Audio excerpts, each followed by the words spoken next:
আজকে টিউটোরিয়ালটির মাধ্যমে আমরা ক্লাস 8 এর ইংরেজি চ্যাপ্টার 7 এর 7.3.4 যে অ্যাক্টিভিটিজ আছে, বিশেষ করে নোট অন সামারি রাইটিংস, এই বিষয়টা নিয়ে আলোচনা করব। চলুন শুরু করা যাক।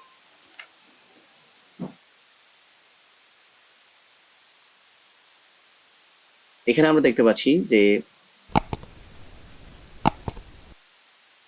have a look at the following note on summary writing, then read the conversation 8.3.3 and write the summary of the conversation.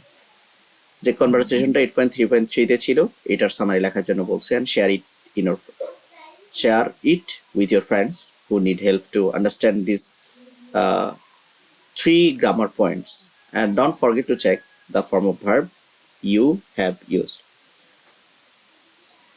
প্রথমে বলছে যে a summary is a concise overview of the text.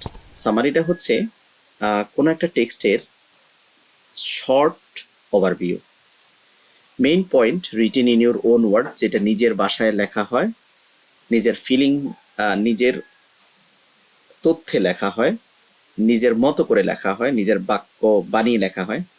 A summary provides the readers with the overall comprehensions of the large body of the word in condensed and concise format. একটা 3 ঘন্টার movie যেরকম আমরা খুব 5 minute 6 মিনিটে trailer করা হয়, ঠিক এমনিভাবে একটা 1500 ওয়ার্ডের একটা গল্পকে 100 ওয়ার্ড বা 200 ওয়ার্ড বা 300 ওয়ার্ডে সামারাইজ লেখা হয়।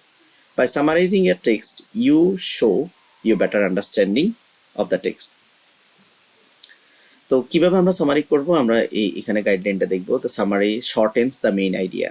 সামারি মেইন আইডিয়াটাকে শর্টেন করা হয়, ছোট করা হয়, কমানো হয়, so that যাতে করে it readers will understand the gist of the original work, যাতে মূল গল্পের মূল কথাটা বা কবিতার মূল কথাটা বুঝতে পারে। Summary keeps the tone and key idea of the writer original work. সামারিটা হচ্ছে লেখকের কি নোট বা কি আইডিয়াটা উপস্থাপন করা হয়। Summaries R typically one quarter, 1/3 of the length of the original. যদি 3 পৃষ্ঠার একটা গল্প হয়, সামারিটা হবে 1 পৃষ্ঠা। যদি 150 ওয়ার্ডের একটা গল্প হয়, সামারি হবে 50 ওয়ার্ড। তো সেটা প্লাস মাইনাস হতে পারে, is written in third person. অবশ্যই সামারিটা লিখতে হবে third পারসনে।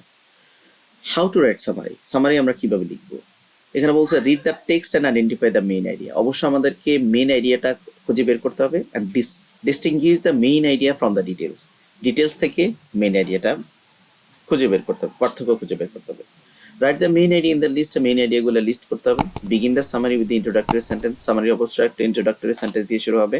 Turn the main idea into sentences, main আইডিয়াগুলো বাক্যে কনভার্ট করতে হবে। Occasionally including details when it is necessary to convey the main idea.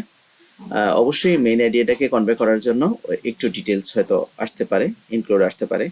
Combine the sentences into one or more paragraph, এবং সেন্টেন্সগুলোকে কম্বাইন করে প্যারাগ্রাফে নিয়ে আসতে হবে। And use transition word to connect the sentences and paragraph. সেন্টেন্সকে প্যারাগ্রাফে transition আনার জন্য আমাদের বিভিন্ন কানেক্টরস ব্যবহার করতে হবে। And proofread the summary for pronunciation. অবশ্যই আমাদের সর্বোপরি লেখার পরে আমাদের প্রোনাউন্সিয়েশনটা দেখতে হবে, আমাদের স্পেলিংটা দেখতে হবে, সেন্টেন্স স্ট্রাকচারটা দেখতে হবে, এবং কন্টেন্ট আমরা যেটা লিখেছি সে বিষয়বস্তুর সাথে মিল আছে